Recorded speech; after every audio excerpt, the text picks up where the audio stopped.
Promo நமக்கு ரொம்பவே புடிச்ச மாதிரி வந்தாலும், எம்மன் இறுதி கட்டத்த நோக்கி போகுது அப்படின்னு சொல்லிட்டு யாரால ஏத்துக்கவே முடியலையோ, மறக்காம இந்த வீடியோக்கு லைக் போட்டு தருவீங்க. அன்பு உறவுகளே, மகாநதியில அடுத்து என்னலாம் சுவாரஸ்யமான விஷயங்கள்லாம் நடக்க போகுதுன்னு ப்ரெடிக்ஷன் பார்க்கலாம் வாங்க. காவேரி கூட இருந்தது நம்ம அம்முக்கு பயங்கர சந்தோஷமா இருக்குது. விஜய் கிட்ட நடந்த எல்லா விஷயத்தையுமே சொல்றாங்க. விஜயுமே அத கேட்டு ரொம்பவே ஹாப்பியா ஃபீல் பண்றாங்க. அடுத்து பார்த்தீங்கன்னா, காவேரி கிட்ட நம்ம நிவின் வந்து கல்யாண விஷயத்த பத்தி பேசும்போது, நம்ம காவேரி இருந்துகிட்டு, இப்போ நான் கொஞ்சம் யோசிக்கிறேன். பேசாம விஜய் சாரையே கல்யாணம் பண்ணிக்கலாம் அப்படின்ட்டு. இருந்தாலுமே ஒரு பக்கம் எனக்கு தயக்கமா இருக்குது. இந்த மாரி டைம்ல நான் போயிட்டு இப்படி சொன்னேன்னா, அவர் எதனாலும் தப்பா நெனச்சுக்குவாரோ அப்படின்ட்டு. உடனே நம்ம நிவின் இருந்துக்கிட்டு, காவேரி அப்படியெல்லாம் அவர் எதுவுமே நினைக்க போறதில்ல. அவரு இந்த விஷயத்த கேட்டதுமே பயங்கரமா சந்தோஷப்படுவாரு அப்படின்னு வந்து சொல்றாங்க. அடுத்து இந்த விஷயத்த போயிட்டு நம்ம நிவின் பார்த்தீங்கன்னா, சாரதாம்மா, கங்கா எல்லார்கிட்டயுமே வந்து சொல்றாங்க. சாரதாம்மா சந்தோஷத்துல அப்படியே பயங்கரமா துள்ளி குதிக்கிறாங்க. அப்பவே சர்க்கரைய எடுத்துட்டு வந்து நம்ம காவேரி வாயில போட்டு விடுறாங்க. காவேரிக்கு ஒண்ணுமே புரியல. "அம்மா என்னம்மா ஆச்சு உனக்கு? ஏன் இப்படியெல்லாம் பண்ற?" அப்படின்னு சொல்லிட்டு கேட்கும்போது, எனக்கு எவ்வளோ சந்தோஷமா இருக்குது. எவ்வளோ டைம் உன்கிட்ட நாங்க பேசி பார்த்துருப்போம். அம்முவோட அப்பாவே கல்யாணம் பண்ணிக்கோ அப்படின்னு சொல்லிட்டு, நீ பிடிவாதமா இருந்துட்ட. இப்போவாச்சும் உன் மனசு மாறுச்சே! இப்போதான் இப்போதான் ரொம்பவே சந்தோஷமா இருக்குது. விஜய் தம்பிய நீ கல்யாணம் பண்ணிக்க போறத பத்தி யோசிக்க போறியாமே! அப்படின்னு சொல்லிட்டு சாரதாம்மா சொல்லவுமே, இங்க காவேரி அப்படியே நிவின பார்க்குறாங்க. அச்சச்சோ! அப்படின்ட்டு நிவின் பார்த்தீங்கன்னா, அப்படியே சைலண்டா இருக்கிறாரு. இப்போ ஏன் இவ்வளோ சந்தோஷப்படுறீங்க? நான் யோசிக்கிறேன்னு தான் சொல்லியிருக்கிறேன். நான் கல்யாணம் பண்ணிக்கிறேன்னு சொல்லலையே! கொஞ்சம் டைம் குடுங்க. எடுத்தோம் கவுத்தோன்லாம் வந்து எதுவும் பண்ணிற முடியாது. எனக்கு அவர பத்தி இன்னும் முழுசா எதுவுமே தெரியாது. நெறைய விஷயங்கள நான் அவர்கிட்ட கேட்டு தெரிஞ்சுக்கணும். அவர புரிஞ்சுக்கணும். அப்படி இப்படின்னு நெறையா இருக்குது அப்படின்னு சொல்லிட்டு வந்து சொல்றாங்க. இங்க நம்ம சாரதா மத்த எல்லாருமே வந்து, "நீ அவர்கிட்ட மனசு விட்டு பேசு. உனக்கே அவர பத்தி எல்லாம் தெரிய வரும். அவர் ரொம்பவே நல்லவரு காவேரி. நீயே கண்டிப்பா ஓகேன்னு சொல்லிருவ. எங்களுக்கு முழு நம்பிக்கை இருக்குது." அப்படின்னு சொல்லிட்டு எல்லாருமே சொல்றாங்க. இங்க காவேரி அப்படியே வந்து, "அப்பா சாமிகள ஆள விடுங்க." அப்படின்னு சொல்லிட்டு ரூம்குள்ள போயிர்றாங்க. காவேரி விஜய பத்தி தான் யோசிச்சுட்டு இருக்கிறாங்க. விஜய் மேல அப்படி என்ன இவங்க எல்லாருக்குமே இவ்வளோ ஒரு பாசம். நான் விஜய தான் கல்யாணம் பண்ணிக்கணும் அப்படின்னு சொல்லிட்டு இவங்க எல்லாருமே பிடிவாதமா இருக்கிறதுக்கு காரணம் என்ன? ஆ விஜய் சார் உண்மையாவே ரொம்பவே நல்லவரு தான் அப்படின்னு சொல்லிட்டு நம்ம காவேரி வந்து அப்படியே யோசிச்சுட்டு இருக்கிறாங்க. இன்னொரு பக்கம் காவேரியோட மொத்த குடும்பமும் காவேரி இப்போ மனசு மாறுறது ரொம்பவே சந்தோஷமா இருக்குது. காவேரிக்கு பழசு ஞாபகம் வரலைனாலும் பரவால்ல. விஜய் மேல காதல் வந்து விஜயவே கல்யாணம் பண்ணிக்கணும். அம்முவும் செம்ம ஹாப்பியா இருப்பா. 3 பேருமே சந்தோஷமா வாழணும் அப்படின்னு நம்ம சாரதாம்மா வந்து சொல்லிட்டு இருக்கிறாங்க. இங்க நம்ம கங்கா, யமுனா எல்லாருமே வந்து சாரதாம்மாவுக்கு வந்து நம்பிக்கை குடுத்துட்ருக்குறாங்க. நீங்க ஒண்ணும் கவலைப்படாதீங்க. இப்போதான் காவேரி கிட்ட ரொம்பவே சூப்பரான மாற்றம் தெரியுது. கண்டிப்பா அவ கல்யாணத்துக்கு ஓகே சொல்லிடுவா அப்படின்னு வந்து சொல்றாங்க. நெக்ஸ்ட் நம்ம நிவின் போயிட்டு நம்ம விஜய பார்த்து மீட் பண்றாங்க. நடந்த விஷயத்தெல்லாம் வந்து சொல்றாங்க. நம்ம விஜய்க்குமே பயங்கர சந்தோஷமா இருக்குது. நம்பவே முடியல. "காவேரியா இப்படிலாம் சொன்னா?" அப்படின்னு சொல்லிட்டு கேட்கும்போது, "ப்ரோ நான் எதுக்கு பொய் சொல்ல போறேன். காவேரியா தான் என்கிட்ட சொன்னா. அது மட்டும் இல்லாம உங்கள மீட் பண்ணணும் அப்படின்னு சொல்லிட்டு வேற சொல்லியிருக்கிறா. நீங்க மீட் பண்ணுங்க. அப்புறம் என்ன கல்யாணம் தான். ஒரே ஜாலி தான்." அப்படின்னு சொல்லிட்டு வந்து சொல்றாங்க.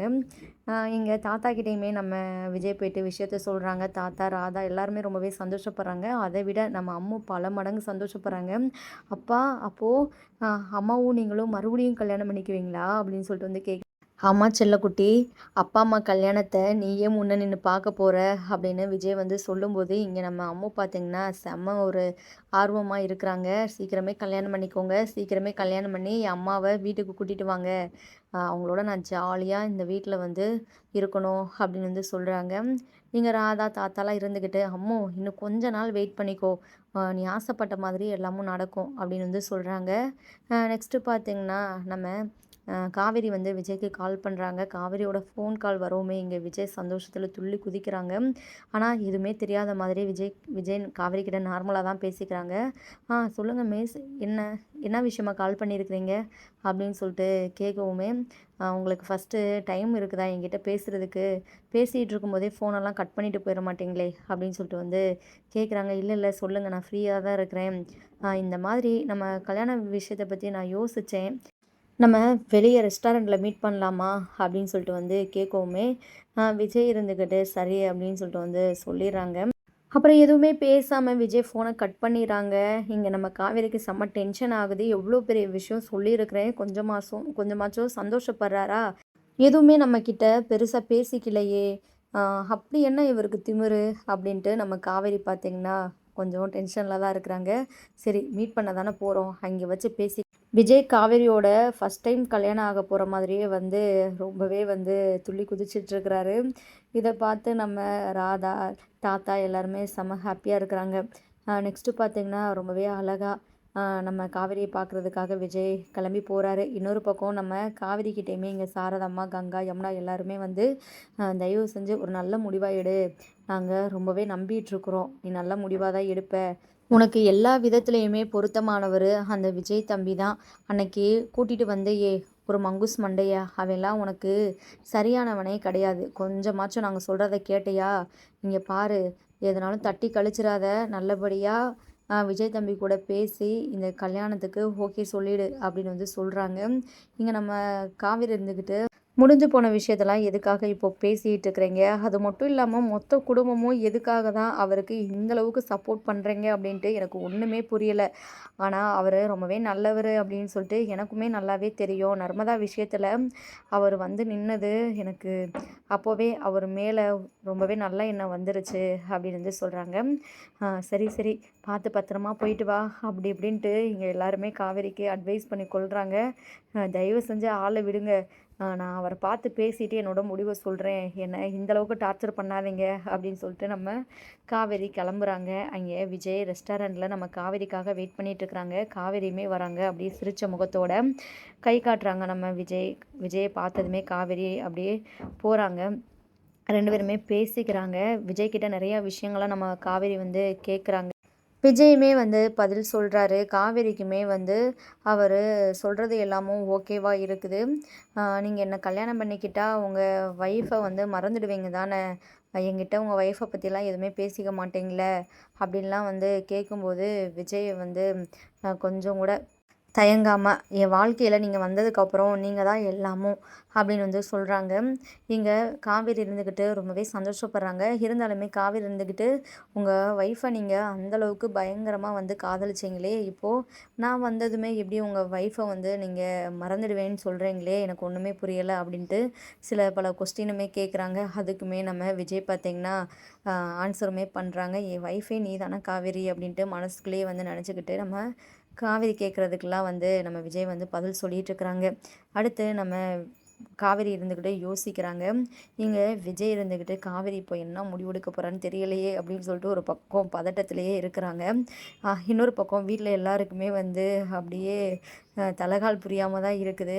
காவேரி என்ன விஜய் கிட்ட பேசியிருப்பா, ஓகே சொல்லியிருப்பாளா அப்படின்னு சொல்லிட்டு இங்க விஜய்க்கு நம்ம நிவின் கால் பண்ண, காவேரிக்கு இங்க கங்கா கால் பண்ண அப்படின்னு சொல்லிட்டு பயங்கர அட்டகாசமா போயிட்டுருக்குது.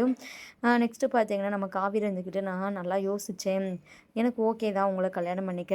இருந்தாலுமே நான் உங்க வாழ்க்கையில வந்ததுக்கப்புறம் நான் மட்டும் தான் உங்களுக்கு அப்படின்னு வந்து சொல்றாங்க. உடனே நம்ம விஜய் வந்து யோசிக்கிறாங்க. அ என்ன ஏன் யோசிக்கிறீங்க?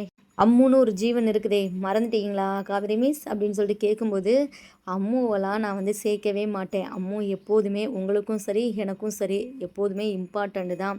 அம்முவ தவிர்த்து தான் நான் வந்து பேசிகிட்ருக்கிறேன்.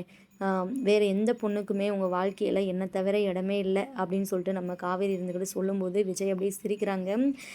எப்போதுமே நீ தான் காவேரி எனக்கு எல்லாமும். காவேரி சொல்கிறதுக்கெல்லாம் நம்ம விஜய் வந்து தலைய தலைய ஆட்டுறாங்க. அடுத்து நம்ம காவேரியும் பார்த்தீங்கன்னா, விஜய் கிட்ட கல்யாணத்துக்கு சம்மதம் சொல்லிட்டு வீட்டுக்குமே வராங்க. வீட்டுக்கு வந்துமே விஷயத்த வந்து சொல்கிறாங்க. எல்லாருக்குமே ரொம்பவே சந்தோஷமா இருக்குது. இங்க நம்ம கங்கா, யமுனா, அப்புறம் நர்மதாலாம் காவேரி ஹக் பண்ணி செம்ம ஜாலியா வந்து இது பண்ணிட்டு ஒரு வருடங்களுக்கு பிறகு அப்படின்னு சொல்லிட்டு இங்க நம்ம காவேரி வந்து ப்ரெக்னென்ட்டா இருக்கிறாங்க. காவேரிக்கு வந்து பிரசவ வலி வருது. காவேரிய வந்து ஹாஸ்பிட்டலுக்கு கூட்டிட்டு போறாங்க. இங்க விஜய் பார்த்தீங்கன்னா, பயங்கரமா அழுதுட்டுருக்குறாங்க. காவேரி வலியில துடிக்கிறத பார்த்துட்டு நம்ம விஜயும் ரொம்பவே வந்து ஃபீல் பண்றாங்க. விஜய் எல்லாருமே வந்து சமாதானப்படுத்திட்டு இருக்கிறாங்க. அப்புறம் காவேரிக்கு வந்து குழந்தையுமே பொறந்துருது. ட்வின்ஸ் பேபி பொறந்திருக்குது அப்படின்னு சொல்லிட்டு நம்ம டாக்டர் வந்து விஜய் கையில வந்து எடுத்துட்டு வந்து தராங்க. விஜய் குழந்தைய பார்த்து பயங்கரமா சந்தோஷப்படுறாங்க. 2 ஆண் குழந்தை தான் வந்து பிறந்திருக்குது. அடுத்து நம்ம காவேரி மயக்கத்திலிருந்து எழுந்ததுமே நம்ம விஜய் காவேரிய போயிட்டு பார்க்குறாங்க. அப்படியே கண் கலங்கி போயிட்டு, அப்புறம் காவேரிய ஹக் பண்ணி அவங்களுக்கு ஒரு முத்தமும் கொடுக்குறாங்க. இங்க நம்ம அம்மு பார்த்தீங்கன்னா, செம்ம ஜாலியா இருக்கிறாங்க. எனக்கு புதுசா 2 தம்பிங்க வந்துட்டாங்க அப்படின்னு சொல்லிட்டு அவங்கள கொஞ்சிக்கிட்டு இருக்கிறாங்க. இந்த மாதிரி விஜய், காவேரிக்கு குழந்த பிறக்கிற மாரி கடைசியா வந்திருந்தா ரொம்ப சூப்பரா எண்டிங் இருந்திருக்கும் அப்படின்னு யாரெல்லாம் நினைக்கிறீங்க? கல்யாண சீனோட தான் வந்து மகாநதி எண்டிங் ஆகுது. அதுவும் நம்ம காவேரிக்கு பழைய ஞாபகங்கள் எதுவுமே வரல போல. கண்டிப்பா மகாநதி 2 வரணும் அப்படின்னு யாரெல்லாம் ரொம்பவே ஆசைப்படுறீங்களோ மறக்காம கமெண்ட் பண்ணி தெரிவிங்க. நம்ம சேனலையும் சப்ஸ்கிரைப் பண்ணி உங்க ஆதரவ தெரிவிங்க ஃப்ரெண்ட்ஸ். தேங்க் யூ ஃபார் வாட்சிங்.